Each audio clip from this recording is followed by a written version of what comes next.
풍화와 토양 봅시다. 이따 시간 되면 문제 풀어볼 거예요. 풍화와 토양. 자, 암석이 오랫동안 지표에 드러나 있으면 물이나 공기나 생물 등의 작용으로 부서지고 분해되어 작은 돌이나 흙으로 변하게 되는데, 요거를 우리는 이러한 현상을 풍화작용이라고 얘기를 할 거야. 생물들의 작용? 유진아, 네가 가서 바위를 막 때려? 너도 생물이니까? 식물들 같은 것들이 이제 뿌리를 뻗어가면서 바위 틈 사이를 들어가면서 쪼개기도 하지. 그런 것들 얘기를 하는 거야. 그러면 물이나 공기, 생물 등의 작용으로 부서지고 분해돼서 작은 돌이나 흙으로 큰 암석들이 변하게 되는 걸 우리가 풍화작용이라고 하는데, 그 중에서도 가장 큰 영향을 미치는 요인은 뭐가 있냐면 물하고 공기가 풍화작용에 가장 큰 영향을 미치는 요인이 되겠습니다. 물하고 공기가 되길 거야.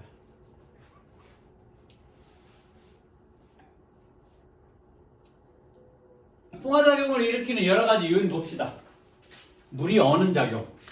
자, 암석에 틈이 있어. 이 틈에 물이 스며들게 돼서 물이 얼게 되면 물은 얼면서 부피가 증가하게 돼. 그래서 부피가 증가하게 되니까 압력으로 인해서 압력이 잘게 부서지는 작용이지.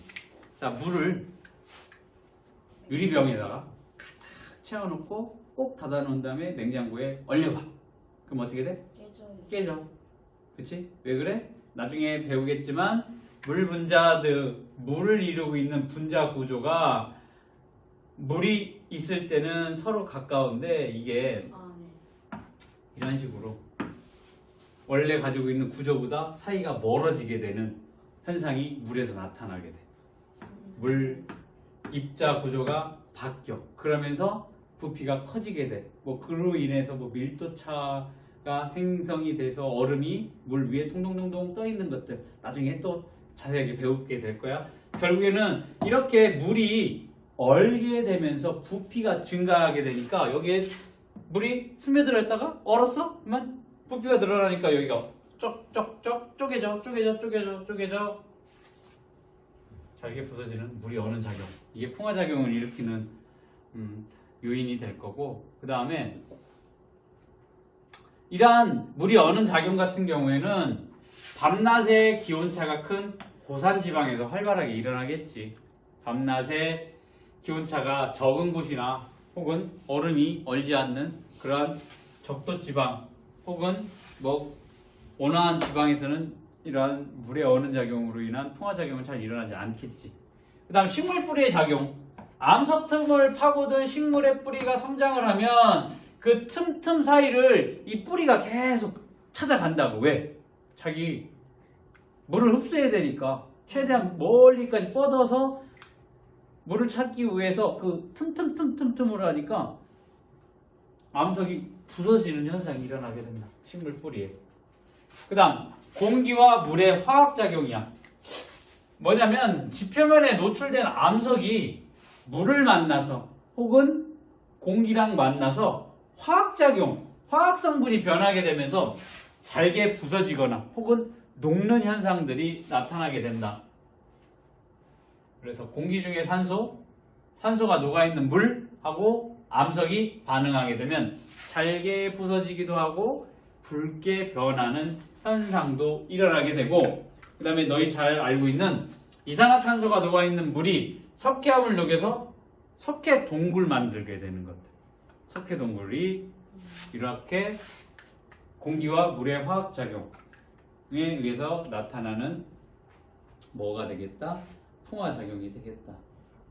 그리고 일부이긴 하지만 압력 변화에 따른 작용이지.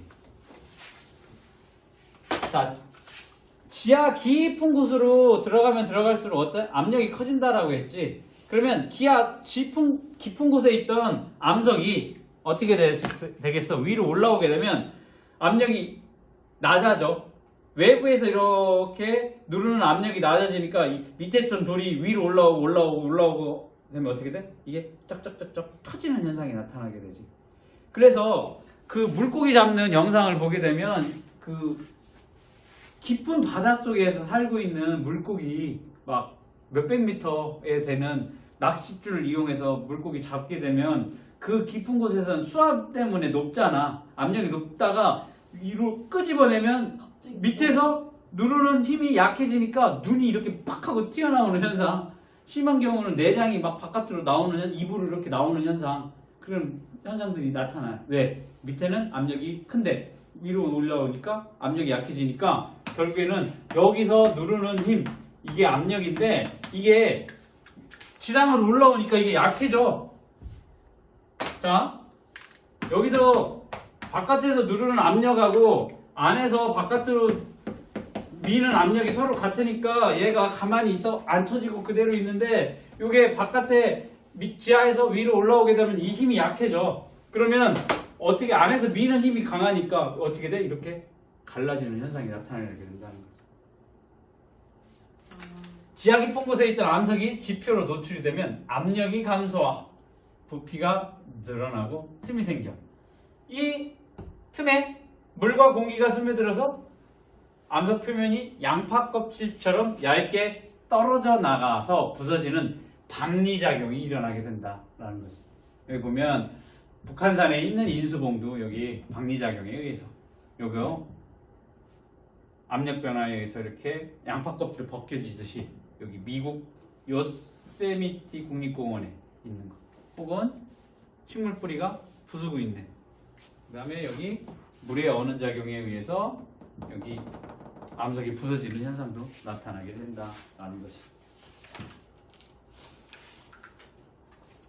다음 봅시다.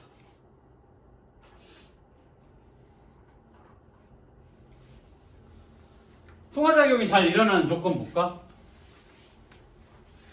암석 크기가 잘게 부서졌을 경우에, 암석의 크기가 잘게 부서졌을 경우, 암석이, 자 봐봐, 이만한 애가 암석이 여기 있다.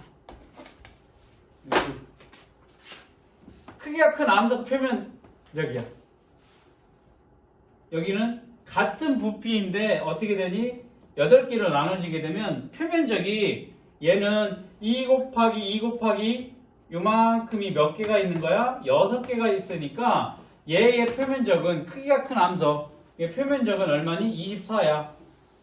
얘 부피는 2 곱하니까 8 세제곱 센티미터야. 얘도 8 세제곱 센티미터인데 얘 표면적은 24야. 그런데 얘는 어떻게 되니? 111짜리가 6개고 8조각 나니까 표면적이 24, 48 훨씬 크지? 2배 커져. 그런데 부피는 같아. 자, 이렇게 암석의 크기가 잘게 부서졌을 경우에 표면적이 증가를 하니까 암석 표면적이 증가하면 증가할수록 풍화작용이 더 활발하게 일어날 수 있다. 암석이 산성물질과 반응할 경우, 자 아까 석회암이 물하고 묽은 염산 떨어뜨리게 되면 석회암이 녹는다라고 했지. 즉 암석이라는 애들이 산성물질하고 반응을 하게 되면 풍화가 더 잘 일어나게 된다. 자, 산성물질 뭐야? 배웠지? 산성, 염기성 우리가 배우게 6학년 지금 배우고 있지 학교에서. 신만 느껴지고 하는 애를 이제 산성이라고 하는데 이런 산성물질하고 암석이 반응을 하게 되면 녹아가면서 질량이 변하게 된다. 그러니까 산성물질하고 반응을 하면 풍화가 더 잘 일어나게 된다. 그 다음 아까 물이 얼었었을 때 뭐 그런 현상이 일어나게 되는데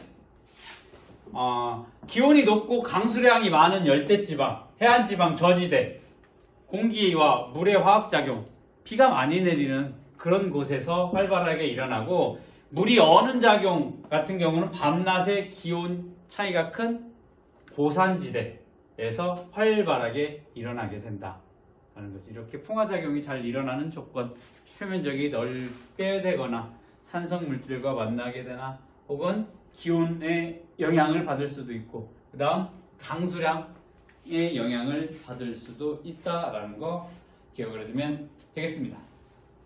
그다음 마지막으로 나오는 게 토양이야. 자, 암석이 이제 돌덩이가 오랜 시간 동안 풍화작용을 받게 되면 잘게 부서져서 식물이 자랄 수 있는 흙이 될 거야. 이 흙을 우리는 토양이라고 얘기를 하는 거야. 토양. 맞니? 처음에는 굉장히 큰 암석이었다가 이게 풍화작용에 의해서 작아지다가 어떻게 돼? 우리가 알고 있는 흙 모양까지 작게 부서지게 된 거지. 이거를 우리는 토양이라고 얘기를 하는데, 토양의 성분은 기반암의 종류, 기후조건, 식물 분포 등에 따라서 달라지게 된다라는데, 기반암이 뭐야? 이제 설명해볼까요? 토양의 생성 과정을 보게 될 건데, 자, 우리가 식물이 자랄 수 있는 토양까지 만들어지는 게 어떻게 만들어지는지 보자. 기반암이라고 하는 것은 지하 깊은 곳에 직권 밑에 부분에 커다란 암반이라고 보면 될 거예요. 커다란 돌덩이가 이렇게 쭉 이어진 부분을 기반암이라고 해. 풍화되지 않은 암석층 기반암, 지하 깊은 곳에 뭐가 있는 거야? 돌덩이가 크게 위치를 하고 있다. 이거 기반암이라고 할 거야.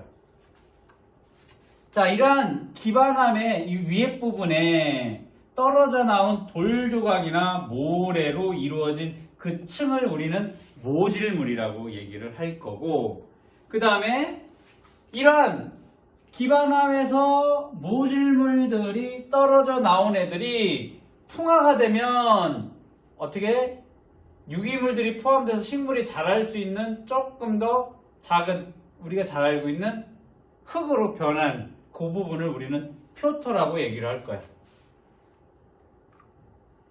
잘 봐야 돼. 기반암이 풍화가 돼서 모질물이 만들어질 거고, 모질물이 또 풍화가 돼서 뭘 만들어? 표토를 만들게 돼. 표면에 있는 흙이라는 거지. 표면에 있는 흙, 표토.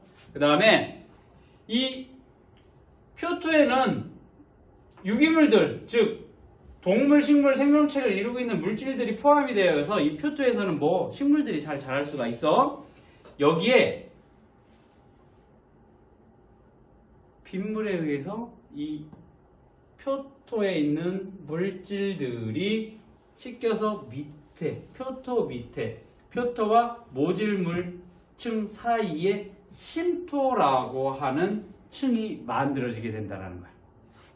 그러면 여기서 이 토양을 이루고 있는 애들이 기반암, 모질물, 심토, 표토 순으로 되어 있는데, 여기서 잘 기억을 해둘 게 뭐냐면 처음에 만들어지는 게 뭐다? 기반암이 만들어질 거고, 그 다음에 모질물 만들어질 거고, 그 다음 표토 만들어지고, 이 표토가 흘러내려가서 심토가 만들어진다 라고 하는 요 차례를 기억을 해줘야 돼.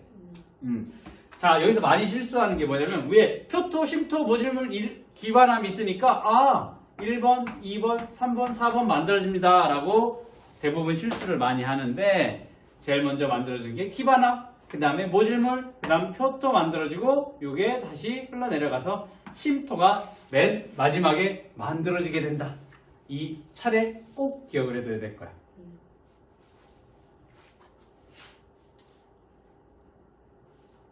토양은 우리가 먹는 다양한 식물들 재배하는 데 사용을 할 거고, 그다음 건축 재료도 사용이 될 거고, 화장품 제조 등에서도 다양한 분야에서 이용을 되죠. 우리 황토팩도 하고 하지, 그런 것들. 그러니까 이렇게 토양이 만들어진다라는 것은 하루아침에 짧은 시간에 만들어지는 게 아니고 오랜 시간에 걸쳐서 만들어지는 생성물이기 때문에 유실이 된다거나 오염이 된다거나 하지 않게끔 관리를 하는 게 중요하겠다.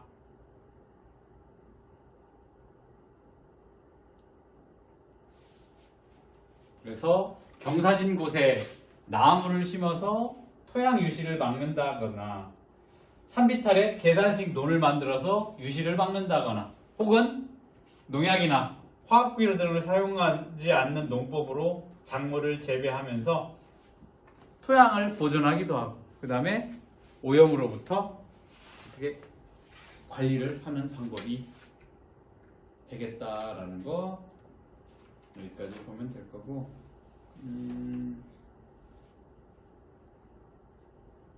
요거 하나까지는 끝내야 될 것 같아.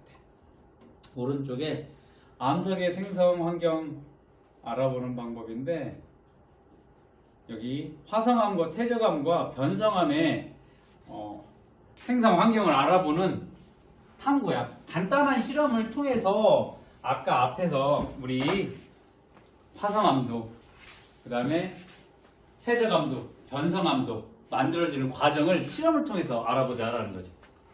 자, 스테아르산이라고 하는 고체의 결정 구조가 있는 물질을 갖다가 물중탕으로 녹일 거야. 쉽게 말하면 고체가 물중탕을 녹이면 뭐가 돼? 액체로 변하게 될 거야. 이 녹인 스테아르산을 얼음물과 더운 물 위에 떠 있는 페트리 접시 위에 각각 떨어뜨릴 거야. 뭐냐면 이렇게 물을 이렇게 담가 놓을 거야. 하나는 또 이렇게, 얘는 0도씨 찬물, 얘는 50도씨 뜨거운 물이야. 여기에다가 페트리 접시를 이렇게 띄워 놓을 거야. 페트리 접시. 그래서 녹인 스테아르산을 여기 이렇게 부을 거야. 그러면 0도씨에서는 어떻게 되겠어? 빨리 식겠지. 50도씨에서는 천천히 식겠지. 그러니까 여기 뭐야? 심성암의 환경을 보고, 여기는 화산암의 환경을 보자라는 거지. 그랬더니 얼음물에서 식은 스테아르산의 결정이고, 얘는 더운 물에서 식은 스테아르산의 결정이야. 딱 봐도 누구니? 더운 물에서 식은 결정 크기가 훨씬 더 크다라는 것을 볼 수가 있습니다. 그러니까 결국에는 심성암의 결정 구조가 크고 화산암의 결정 구조는 어떻다? 작다라는 것을 알 수가 있어. 됐니? 그 다음 두 번째로 퇴적암의 생성 환경, 여감사암 셰일의 퇴적 환경이야. 여기다가 물을 담은 시험관을 똑바로 세운 다음에 여기에 자갈, 모래, 진흙, 알갱이를 물의 표면 근처에서 여기를 넣어서 바닥에 가라앉히게 된다라고 하면, 똑같이 세 개를 집어넣고 가라앉히면 자갈이 가장 빠르게 가라앉고, 그 다음 모래, 그 다음 진흙, 알갱이가 천천히 가라앉게 된다. 이 얘기는 뭐냐면 퇴적물 크기가 작을수록 물에 의해서 멀리까지 운반된다라는 거. 그리고 자갈로 이루어진 여감은 해안 근처에서, 그 다음에 모래가 많이 포함된 사암은 해안에서 조금 떨어진 곳, 그 다음에 진흙이 많이 포함된 이암이나 셰일 같은 경우에는 해안에서 멀리 떨어진 곳에서 만들어지게 된다라는 실험이고, 변성암의 생성 환경, 그러면 염리야. 염리가 뭐냐면 우리가 통식빵을 사다가 군데군데 구멍에다가 뭘 집어넣어? 젤리를 넣는 거야. 젤리를 넣고서 이렇게 누를 거야. 즉 압력을 가해주게 되면 여기 젤리가 어떻게 되니? 젤리에 동글동글한 젤리가 이 압력에 의해서 길쭉한 모양의 염리 구조가 만들어지게 된다라는 실험을 나타나게 되는 거야. 됐니? 자, 그러면 요거 1번, 2번 요 문제만 풀고 끝내보도록 하겠습니다.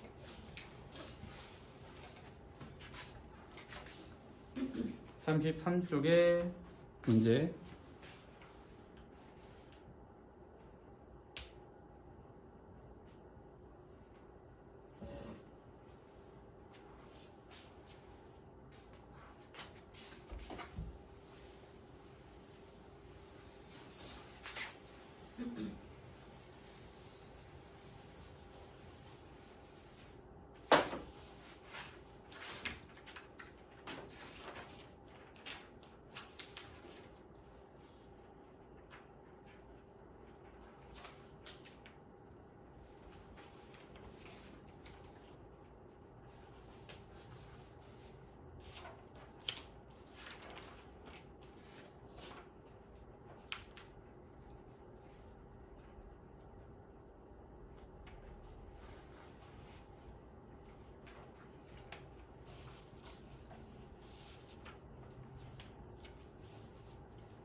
녹인 스테아르산을 식힐 때 얼음물과 더운 물 중 더운 물에서 식을 때 결정 크기가 더 크다? 천천히 식으니까 결정 구조가 만들어질 수 있다. 빨리 식으면 결정 구조가 만들어질 수 없어. 시간이 부족하니까. 여감 3 셰일 중 해안으로부터 가장 멀리 떨어진 곳에서 만들어진 암석은 제일 진흙이 퇴적이 되어서 만들어진 셰일이 가장 멀리까지 이동을 할 거니까 셰일이라고 해야지. 사암이라고 했으니까 틀렸고. 통식빵에 젤리를 끼우고 위에서 눌러 젤리 모양으로 변화를 알아보는 실험은 층리를 알아보기 위한 거다. 층리를 알아보는 건 층리는 뭐야? 퇴적함에서 나타나는 현상인데 통식빵에 젤리를 누른다? 압력을 주게 되는 거지. 압력을 주게 되는 건 뭐야? 염리를 알아보는 거기 때문에 틀렸지. 그치? AB에서 만들어지는 화성암을 각각 두 가지 쓰시오라고 했지.